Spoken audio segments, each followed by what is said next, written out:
Hi, everybody. This is Monica, your Director of Technology with the Office of Catholic Schools, and this session is about Force a Copy. So, I wanted to give you a quick little video tutorial on how to force a copy of a Google Doc, a Google Slide, or a Google Sheet. There is a way to do it for a Google form, but that will be a different tutorial. This set of steps is only for a doc, a slide, or a sheet. So I'm going to jump right in. What is the difference between sharing a document or forcing a copy? So there is a difference, and I want to go over that really, really quick. When you share a document or a slide or a sheet, you have the ability to give them a couple of options. Whoever you decide to share your document with, you're able to give them editing permission, viewing permission, or commenting permission. So, for instance, if I wanted to share this document and I wanted to give them editing permission, whoever I shared it with, say it was John Doe, if I was sharing it with John Doe's staff member, John Doe would be able to come in here and change all of my information. If he didn't like student name, he could change it to parent name and vice versa. So we're able to collaborate, which is really nice sometimes, but that's not the purpose of Force a Copy. So at this point, we don't want that editing permission.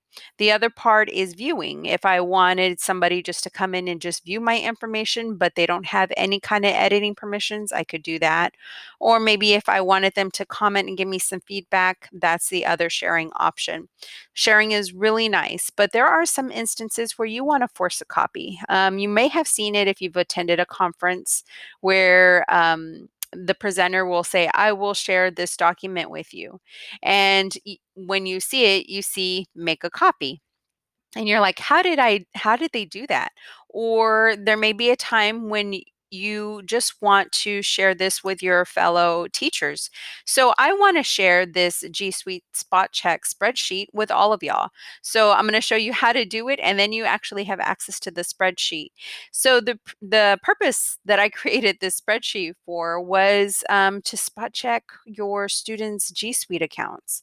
Most of your campuses are now using monitoring software called Bark, but it's always nice to have an extra sense of security. So it is nice to go in there and spot check your students' accounts.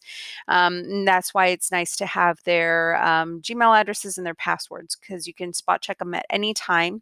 They should be using it for school purposes only. And so if they know that you may be looking into their account and checking if they're using Gmail the right way, or if they have anything surprising in their trash, maybe they signed up for a new website that they weren't supposed to, nobody gave them permission. Spam will let you be able to see if they have new registrations and now they're getting some spam in there. You could also spot check their docs to see if there's anything outside the classroom folder.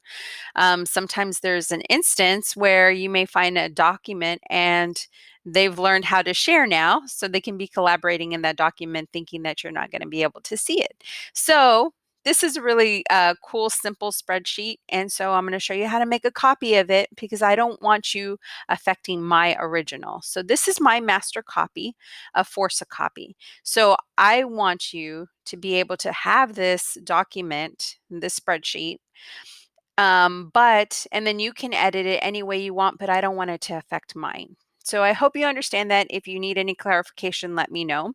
But the way to do this is here is my Force Copy Master. We're going to be using this URL address at the very top. Let me see if I can go and point to this. And I clicked in your Omnibox one time and it selected the whole URL address. So that's what we're going to be working with. If you'll notice, if you follow the arrow all the way down to the right, there are these little words called edit at the very end of that URL address. So what I'm going to do is click one time and it moves my insertion point right before the edit. So there's a couple of ways to do this. I could either highlight and backspace or just go to the end and backspace, but I'm going to highlight and take out the word edit with everything behind it. So There it is. I backspaced and it clears out that word edit. And now I'm going to replace that word edit with the word copy. Once I do that, I'm going to press enter and you're going to see what happens. It automatically converts my force a copy master and it will say copy document. So anybody that I now give this whole URL address to with the word copy at the end of it will be able to copy my document. Okay, so I'm gonna, so if I clicked make a copy, if you were on the receiving end of this and you click make a copy, it is going to copy my master. Okay, so what I'm going to do while it's doing that, because I know it's going to think for just a little bit, I'm going to go back and open my original because I'm going to show you that when I open my original, this is my original master and I have my copy. So this is John Doe. I've sent it to John Doe. I sent him the URL address with the word copy at the end of it instead of edit. And John Doe doesn't like his name in there. So we're waiting for our Google Sheet to let us allow working. It's still thinking here a bit. So now I've got my master and I've got John Doe's. So here's my master so you can see.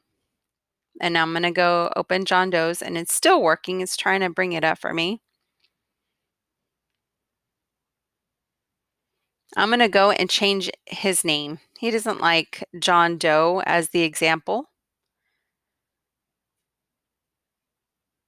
You can see that it's taking all these little prompts. Okay, so I'm going to go ahead and click in this cell.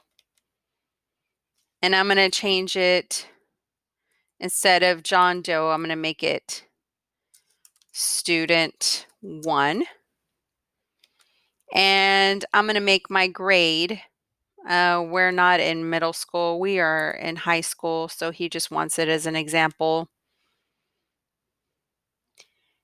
And we are in 2018. Maybe I don't like faculty staff. I just want to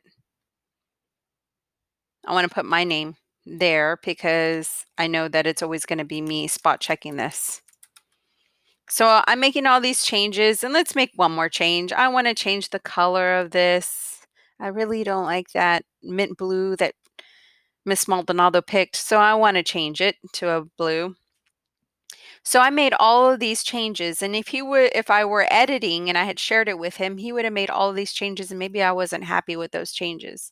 But because I forced a copy, he was able to make a copy of my document and I came back to my master and you can see nothing has been changed on my side. I gave him his own sheet that he could edit, and that's how you force a copy. If you have any questions, feel free to let me know. Send me an email. I will also be passing out this force a copy URL to all of your tech teachers. So be on the lookout for it. Have a great day. Talk to you soon.